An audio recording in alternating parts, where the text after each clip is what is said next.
Hi guys and welcome back. I'm going to be showing you how to make the salted caramel and ginger tray bake. Let's begin. To start on the recipe, you'll want to make the caramel, so grab yourself a medium sized saucepan, and into the saucepan you'll want to place all of the caramel ingredients, starting with the light brown sugar, followed by the butter, then the cream, vanilla and the salt.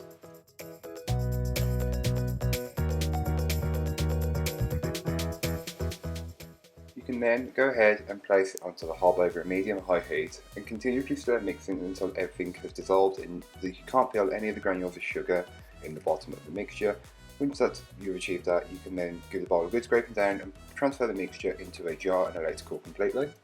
Then you can go ahead and start making the ginger cake part of the tray bake. So grab yourself a large mixing bowl and into the bowl place your butter, your light brown sugar, your eggs, your salted caramel that you made earlier on, along with the crystallized ginger and the black treacle or molasses, whichever you have in your country or available to you.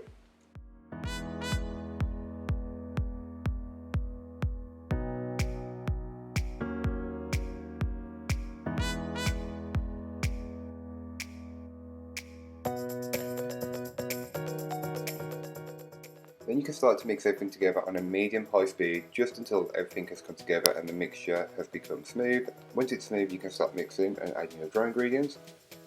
But just before you add your dry ingredients, you'll want to give the bowl a good scraping down just to incorporate any bits that may not have been fully worked in from earlier on. You can then go ahead and add in your flour and just mix that in on a low speed to start with, working your way up to a medium speed just until it's completely incorporated into the mixture. So once all of the flour has been incorporated, you can go ahead and add in all of the milk and just mix that in until it's fully incorporated.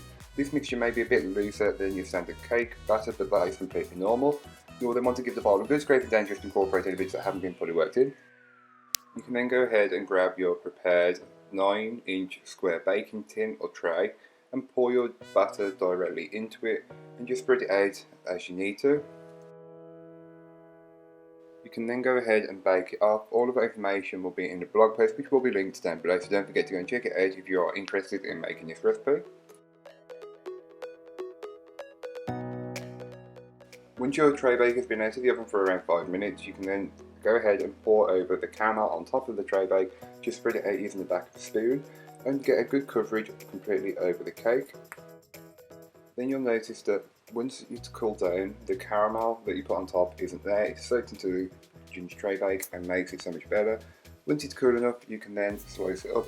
I just went freestyle with the cutting. As you can tell, it's not perfect, but hey, who cares, it's cake. And this sort of tray bake will only get better as it ages. Once you have about a day or two on it, it will taste so much better, and that's just completely normal, much like a parkin, that kind of bake, it's like that. So thank you so much for watching. I hope you enjoyed it. If you did, don't forget to like, comment and subscribe for more from me, and I'll be back again next week with some more videos for you, so join me then. But in the meanwhile, don't forget to check out the description of the video. There'll be a link to this recipe, a link to my blog, and links to all of my social media. Don't forget to go and follow me over on there, and if you do, come and say hi. But that's all for today. I hope you enjoyed. Bye guys.